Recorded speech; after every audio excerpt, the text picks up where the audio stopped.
So, McLaren, they're doing rather well this season, it is fair to say. They are absolutely walking it this campaign, and they will win the Constructors Championship. That I have absolutely no doubt about.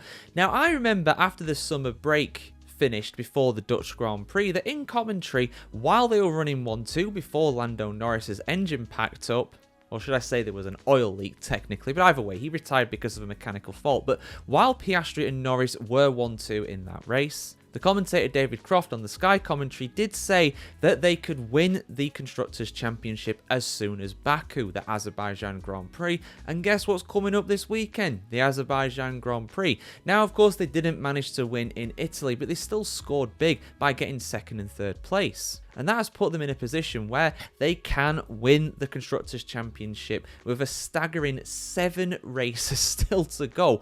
Almost a third of the season, which is absolutely incredible, really, when you think about it. But to do so, they have to rely on a bit of luck from Ferrari, Mercedes, and Red Bull. They have to basically hope for relatively poor weekends from those 3 teams, but it is still possible. And if it doesn't happen this weekend in Baku, it will happen in a couple weeks' time for the Singapore Grand Prix. I have no doubt about that. But here is how McLaren could win the Constructors' Championship this weekend for the Azerbaijan Grand Prix. Full article on the F1chronicle.com as always, guys. So McLaren currently have a 337-point advantage over Ferrari in second place in the Constructors.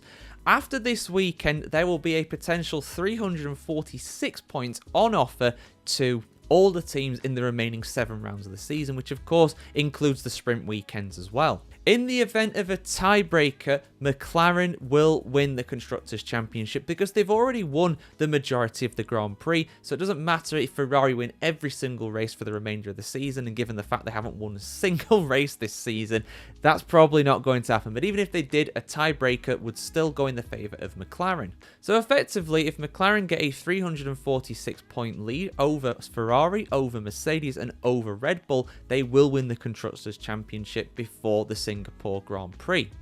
And here is what they have to do. They have to hope that they are not outscored by Mercedes or Red Bull this weekend coming up.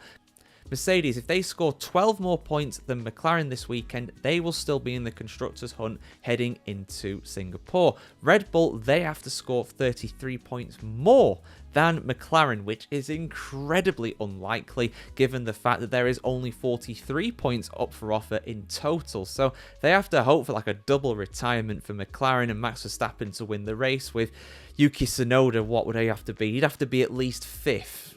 It's not happening, lads. I think Red Bull are going to be out officially after this weekend, come what may, to be honest. But Ferrari are the interesting one. McLaren have to outscore Ferrari by at least 9 points this weekend. It's not only enough to stay ahead of them, they have to outscore them by 9 points. Now, interestingly, if McLaren therefore get a 1-2 finish at the Azerbaijan Grand Prix, which given their form before the summer break in particular is definitely possible, they'll win the Constructors' Championship come what may, because they will outscore Mercedes, they will outscore Red Bull, and they will outscore Ferrari by way over 9 points in that situation. Specifically, I think that would mean that they would outscore them by 18 points off the top of my head, so they would be way ahead at that point. Specifically, if they did achieve a 1-2 finish, McLaren, and Ferrari were 3rd and 4th, which is the best they could do in that situation, that would mean there would be a 16-point swing in the favour of McLaren, which is way over the 9 that is required. And given McLaren's form, it's definitely possible. It's definitely possible.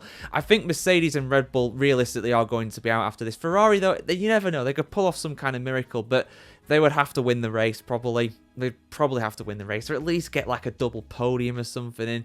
Yeah, Hamilton's not had a single podium this year in a Grand Prix. Leclerc, of course, you know, he's had some good results here and there, but, you know, the odd podium occasionally, it is extremely unlikely. So realistically, guys, even though it's possible for the other constructors to still catch McLaren, it's probably not going to happen. I mean, there is an outside chance Ferrari might do it. They might be able to keep it going to Singapore, but no, I think that's pretty unrealistic, to be honest. But guys, let me know your feelings about this in the comments below. Is Formula 1 too predictable? McLaren absolutely walking things, but I would contest this has been a really good season. But then again, kind of biased a little bit in that regard, aren't I suppose? You know, good old British bias, good old McLaren bias. Get your thoughts in the comments below, as always. Like, share, comment, subscribe, as always, guys, and see you very soon for much more content on the world of Formula 1, just like this.